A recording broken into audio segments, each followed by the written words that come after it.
نعمة عظيمة ومخلوق عظيم فيه الكثير من التعقيد والإبهار من الناحية الطبية، وبنفس الوقت خطره كبير، وهو اللسان. هذا اللسان سبحان الله سلاح ذو حدين. اسمع ماذا قال النبي صلى الله عليه وآله وسلم.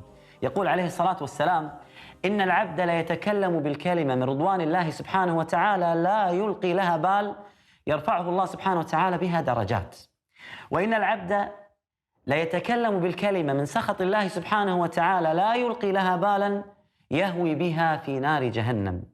تعالوا نتعرف أكثر ونتفكر بهذه النعمة العظيمة وهي اللسان وأهميته.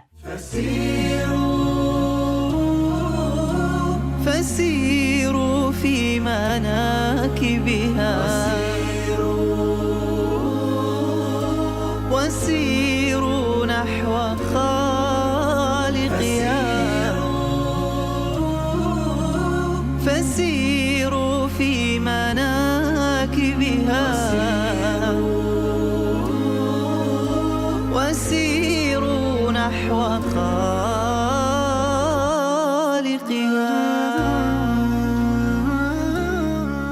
اللسان وما أدراك ما اللسان. الله سبحانه وتعالى في كثير من الآيات في القرآن يذكرنا بالنعم التي امتن الله سبحانه وتعالى بها علينا. في هذه الآية يقول الله عز وجل: ألم نجعل له عينين ولسانا وشفتين. هذا اللسان هو معجزة من المعجزات في خلقه وفي وظائفه. من أهم وظائف هذا اللسان أنه يساعد على مضغ الطعام، وأن هذا اللسان يساعد على تذوق الطعام، وأن هذا اللسان هو الأساس في مخارج الحروف وفي الكلام. فسبحان الله على هذه النعمة العظيمة. Desde mi punto de vista, la función más importante de la lengua es tragar. El tragar es una función primaria del ser humano para poder alimentarse. El segundo valor fundamental que tiene la lengua es el de poder articular la palabra. للسان وظيفة مهمة وأساسية في الكلام، خاصة عندنا في اللغة العربية. هناك 18 حرف مخرجهم اللسان، فاللهم لك الحمد على نعمة هذا الكلام. دكتور، كيف يعمل اللسان؟ Dilin konuşma fonksiyonunu sağlayan dil içerisindeki kaslar. Bunun çalışması da oldukça kompleks. Öncelikle zihin düşünüyor ve ne söyleyeceğine karar veriyor. Tabii bunu sağlayan beyinde bir yapı. Daha sonra bunu dile iletiyor. Dilin içerisindeki milyonlarca kas hücreleri nasıl kasılıp hangilerinin gevşeyeceğini belirleyip ağızdan bir rezonans ve bir kelime çıkarıyorlar.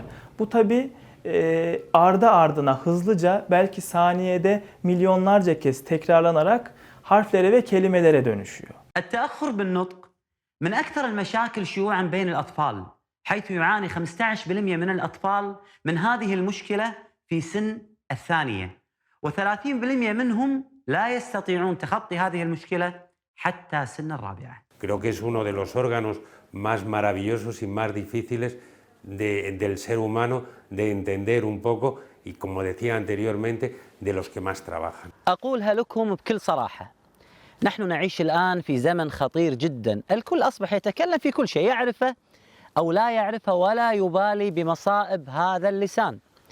كنا نعيش في السابق بمجتمع ضيق جدا، نجلس في مجلس نتكلم بكلمة يسمعها 5 أو 10 أو أكثر، ولكن اليوم بسبب هذا الهاتف أصبحت الكلمة يسمعها الملايين في شتى أنحاء العالم. ممكن تكون تصلي، تصوم، تزكي، تقوم الليل، تقول كلمة سيئة يسمعها هؤلاء الملايين فتصبح كالمفلس. النبي صلى الله عليه وآله وسلم يقول: أتدرون من المفلس؟ قالوا: من لا درهم له ولا متاع. فقال النبي عليه الصلاة والسلام: المفلس من يأتي يوم القيامة بصلاة وصيام وزكاة، ويأتي وقد شتم هذا وقذف هذا وأكل مال هذا، فيأخذ هذا من حسناته وهذا من حسناته فيصبح كالمفلس. نميمة، غيبة، كذب، شهادة زور. أصبحت اليوم شهادة الزور الكثير يتساهل فيها. النبي عليه الصلاة والسلام كان يوم من الأيام جالس مع الصحابة يقول: أولا أنبئكم بأكبر الكبائر؟ قالوا: بلى يا رسول الله. قال: الشرك بالله وعقوق الوالدين. ثم اعتدل النبي عليه الصلاة والسلام واستقام فقال: ألا وشهادة الزور، ألا وشهادة الزور، ألا وشهادة الزور. فوالله إنها من أكبر الكبائر، وللأسف اليوم بعض الناس يتساهل حتى يشهد الزور في مكالمة هاتفية. نسأل الله العافية.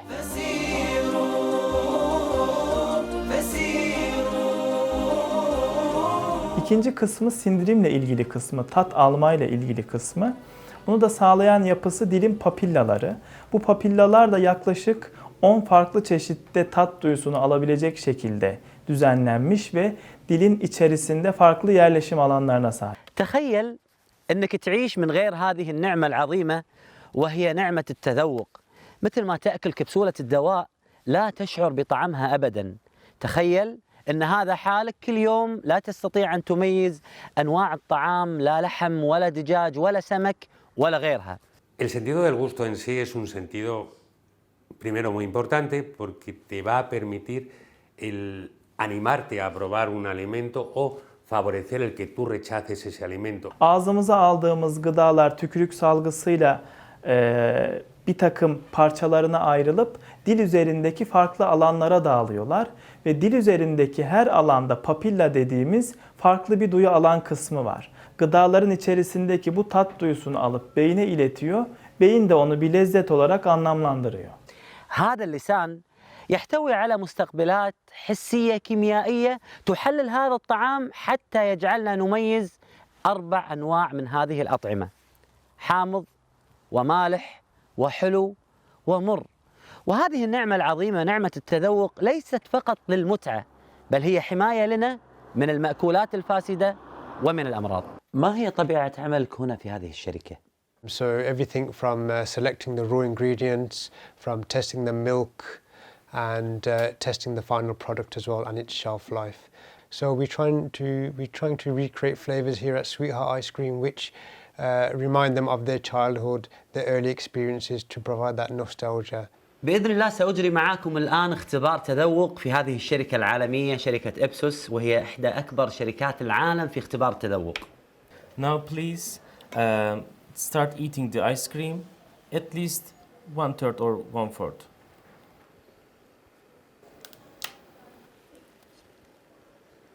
How would you rate the chocolate disc of this ice cream in 7 points, from very weak, very poor to excellent? 6. هل حاسة التذوق مهمة بالنسبة لكم في هذه الشركة؟ It is more than important because our job is to understand consumers' taste feelings and we give directions to our clients. Now considering the milky taste of the ice cream of this cornet, how would you rate it? 7. 7. Yes. Perfect. Okay, thank you very much. You liked it, huh? أوه معي شباب ها؟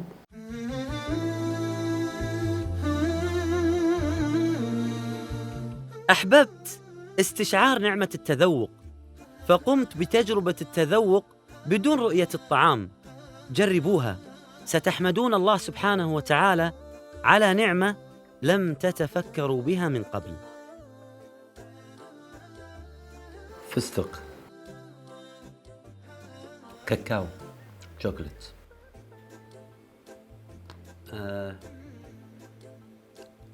بندق، فول سوداني،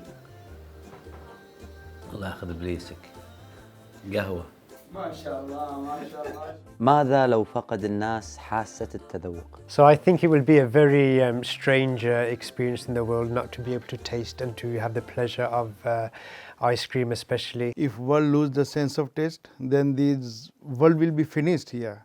Because there is no excitement in a life here. Men, they required reason to live, reason to eat. Pero sin embargo, el gusto entendido como tal tiene una relación muy estrecha con el olfato, tiene una relación muy estrecha a través de los nervios olfatorios, con la textura de la boca, de los alimentos, a través del nervio lingual. Es decir, es muchísimo más complejo que simplemente la estimulación como tal del nervio gustativo. على ماذا يعتمد المتذوق عند اختبار الطعام؟ Firstly, products like My Ice Cream, it's very visual The brain, if it sees, for example, a color like green, it will associate the color green with mint. It's very important, firstly the visual, secondly the tongue, and thirdly the nose. Pero a eso hay que añadir también otra percepción diferente, que sería el componente emocional que a ti como persona lo guardas en tus recuerdos y se imbrica dentro de eso. ¿Por qué nos gustan los sabores de una forma determinada? Porque no solamente te están estimulando el sentido del gusto de una forma, sino que además te recuerdan unos actos que a lo mejor son muy agradables para ti, o los rechazas porque lo unes a un proceso que ha sido desagradable para ti. Son sentidos muy complejos. من أخطر الأعضاء على جسم الإنسان هذا اللسان. هذا اللسان هو طريقك إلى الجنة أو إلى النار. البعض ممكن يستغرب أو يقول أن أنا قاعد أبالغ بهذا الكلام. هذا السؤال سأل معاذ بن جبل النبي صلى الله عليه وآله وسلم، فقال: وإن لمؤاخذون على ما نقول يا رسول الله؟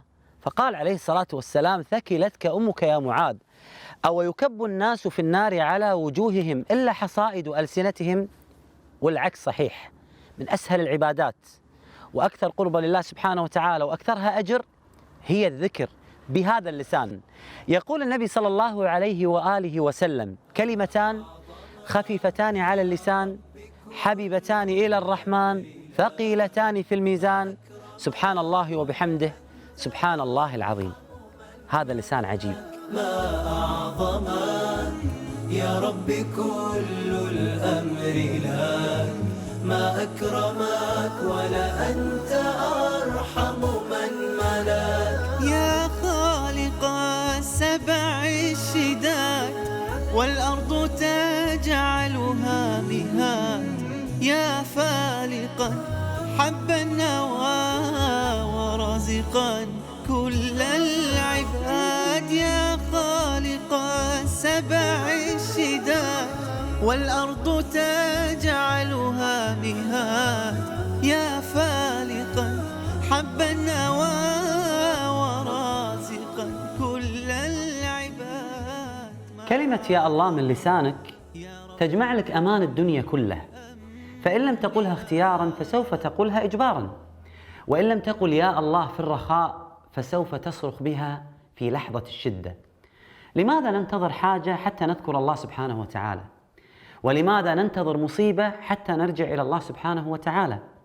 واعلم وتذكر أن كل كلمة تخرج من لسانك ولفظ يخرج من لسانك فهو مسجل وأنت محاسب عليه. فماذا تحب أن ترى في صحيفتك؟ اسمع قول الله سبحانه وتعالى: ما يلفظ من قول إلا لديه رقيب عتيد. هو الرحمن أكرمنا وبالتفكير أمتعنا، بعقل فيه ميزنا وتلكم نعمة مزداد. رسول الله آواه بذاك الغار أعلاه، وظل بقرب مولاه، فسبحان الذي أهداه.